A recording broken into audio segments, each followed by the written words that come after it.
Silent Evil Resident Hill is a game. A game where you play as Ethan Summers, a man too stupid to die, on a quest to retrieve his daughter from the afterlife and bring an end to the moldy mummy wreaking havoc on a local medieval hamlet, rife with rabid dogs, junkies, and unvaccinated vagrants. But through the power of essential oils, Seasonal Man may brave the ghetto and face the four defenders of the imminent dead baby jokes. Meme Queen, an indie horror mod for amnesia, the protagonist from Jaws, and an online voice actor working for exposure will rally against Mr. Winters and his new best friend, the Baron. Will Ethan survive? No. No, he doesn't. Oh, by the way, spoiler warning. So, Resident Evil Village just dropped recently, and I've been hungry to get my greasy mitts into its girthy hype. But does it live up to the expectation? Yes, it does. Village is my first Resident Evil game. The others didn't really appeal to me that much. If it wasn't the weird third-person camera, the crazy quick-time events, and the strange, sometimes convoluted story, then it was definitely what I now call Resident Evilisms. Sorry, Ethan. No! Time to continue the Redfield bloodline, Ethan. This game definitely does still have those, but don't worry, it doesn't really detract from the game too much. In Village, you continue the story of Mr. Season from Resident Evil 7. Your dearest daughter has suffered an unfortunate quadrisection accident, and now you have to risk life and limb to get her back, and potentially save your missus. Ethan's quest will take him fumbling and bumbling through the village, screwing up constantly, and just somehow managing to come out alive each time. At least until you find the infinite ammo magnum. Then it's not really a game anymore after that. Resident Evil 8 really tones up the action. Survival horror never really felt appropriate when describing Village. Even on hardcore, I never really worried about the survival part. Gameplay in Village has you going from one location to the other, scrounging for health ammo and gun juice just so you can hopefully survive for the next 5 minutes. Smart players use their resources wisely to survive every single encounter that comes your way. Bad players die. The end. The guns of Village range from spitting stones to bricks. As you progress through the game, your arsenal will continue to upgrade, just as the enemies will continue to get more spooky. You can run past those enemies, but you'll miss out on all of the valuables that they hold onto, which is very important. When you kill an enemy, they'll often drop something of value that you can sell to the game's merchant. Duke. Duke's this totally cool fat guy who always somehow manages to end up being exactly where I need him. Like, how on earth did he get here? Or here? Or here?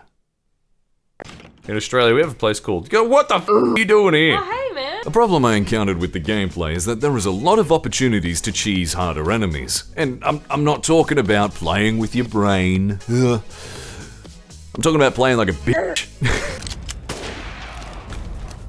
Oh, my ass is clenching. These mega dogs are dangerous until you realize that you can just run on inside. It's a survival horror game. If you didn't want me doing that, don't code it that way. Fuck. Along with that big dog, there's plenty of other enemies in Resident Evil 8. I couldn't imagine how boring the game would be if you only had to kill these guys for the whole thing. It would just be not nearly as fun. It'd almost be like it's like another game that's very similar in almost every way that I'm thinking about right now. The game is at its strongest when you're going through uncharted territory, always looking out for the next big threat, and always ready to loot some random cabinet or kitchen or something like that just for another bullet that'll help you kill the next guy. Bosses are where the game is at its worst. Bosses range from stupid baby mode to Big Lady, Doll Fetishist, and Mr. Magneto took me one try on hardcore, just one, whereas Ocean Man here took me forever. Simply because of his absurd health pool, weird boss mechanics, and strange hitbox. It all just made it more irritating than challenging. Don't care. Don't care. Still don't care. Does nothing faze you, mate? I don't care. And then there's even wackier shit, like Propeller Man, who, when you get attacked, knocks you down, and then Ethan will stand back up inside his attack radius. Just... game design. Crack shot. Fucking shit, come. Just like that, there's plenty of deaths in the game that I've had that I felt were unjustified or unfair. So aside from the stupid stuff, Is the game scary? Fight one of them later, aren't I? Ew. I'm gonna fight one of these. Look out the window! Oh. 04? Ah, hell! Jesus Christ!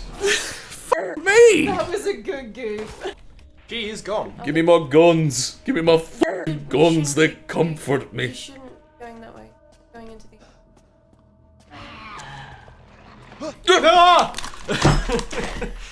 Yeah, it's a little scary.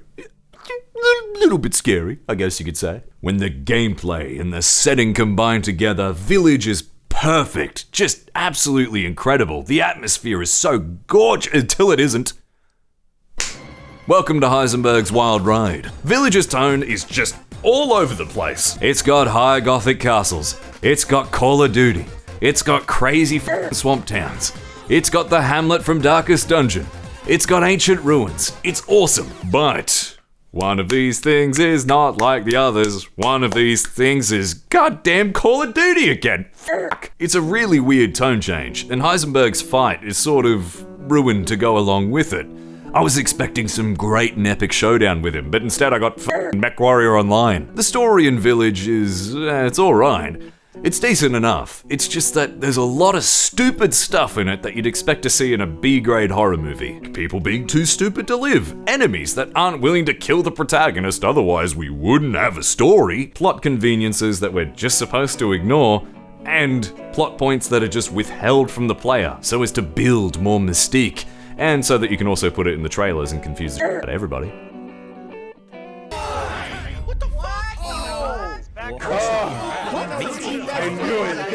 But hey, I suppose it's just a game. Just as Duke is, apparently, just a merchant. And just as Lady D is just a character. Look, she's real to me, okay? Thinking about the story, it all seems a little unbelievable in hindsight. Like, let me get this straight. Your powers are to manipulate my hallucinations through pollen and mold. You serious? Thinking about a lot of the story simply makes it unravel, and that's got to be one of the biggest problems I've had with the game. Why did Miranda split Rose into a bunch of jars if she's just gonna remake her exactly the same anyway? Why even have Ethan collect him if he's just gonna f***ing leave him behind? Why is Miranda pretending to be the hag in these scenes? Like, literally why? Heisenberg says it's because she's testing you to join her and all this great shit, but she kills you literally an hour after he says that, and there's no mention of that throughout the rest of the game. She's just messing with you, for the sake of stupid plot things.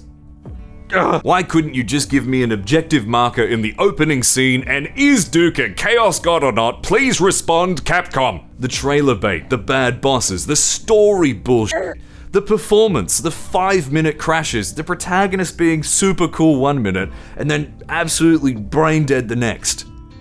Why did you talk to the fishman, Ethan? Why don't you just walk away?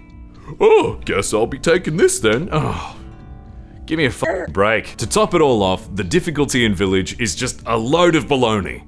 Hardcore difficulty was way too easy, and the one difficulty up from that, it doesn't even allow you to kill the first enemy. I'd understand if New Game Plus was this hard, but it makes it almost impossible to enjoy the game from the beginning on the hardest difficulty, something I like to do a lot. The only way to begin Village of Shadows from the very beginning is with speedrunner strategies, and even then, this speedrunner here used an exploit to get past it. The difficulty of the encounters in the game is completely absurd to go along with it.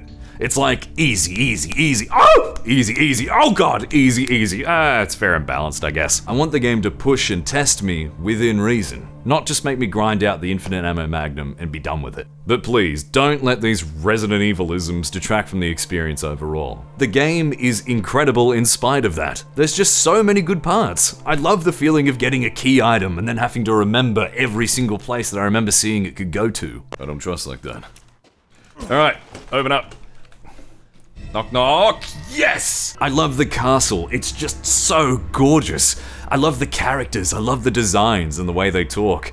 I love the fact that there is so much nightmare fuel in that one sequence with the baby. And I loved the ending. I'm so excited for the next game. I'm so intrigued. I feel really bad for the people who either spoiled this game for themselves or wrote it off thinking that they wouldn't enjoy it. It's too good for that. Village is just such a wonderful game with so much good stuff in it. The tension is palpable when the sound design isn't ruining any of the suspense.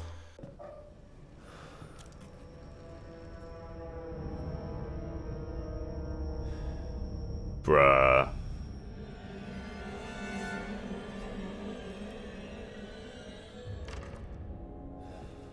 What? The enemies of the game are really great to fight and shoot, especially when there's a really clear and obvious action feedback that gives the guns that weight. It's a shame that some of the mini-bosses can be cheesed, and that some of the actual bosses are a little bit on the easier side, but it's still great even if it's short, and there's plenty of reasons to replay it to get all the extra content. It's a great shooter, an okay horror game, a graphical marvel at times, and, most of all, it's the only vessel which traps and contains the mysterious elder god which we only know as Duke. Hi, thanks for watching my video. Really, really appreciate it. I do shit for fun in case you aren't sure. I've got plenty of other reviews just like this one if you're keen on watching any of them. And I've been streaming again recently. I can't say I'm too entertaining yet because I still haven't figured out how to get that, that motor mouth running, but hey, when I do figure it out, we'll all be one big happy community on Discord when I can afford a bot to sort Discord out. Anyway, I'm really thankful you guys decided to watch this video. No matter how you found it, it means a lot to me. How does Philip DeFranco jump right into it? Welcome back to the Philip DeFranco Show, and let's just jump into it. Let's just jump into it. Let's just jump into it. Let's just jump into it. Let's just jump into it. Let's just jump in. Okay, so that's how we do it. That's how we jump into it. So with that all out of the way, let's just jump right into it. Oh my god. What am I doing?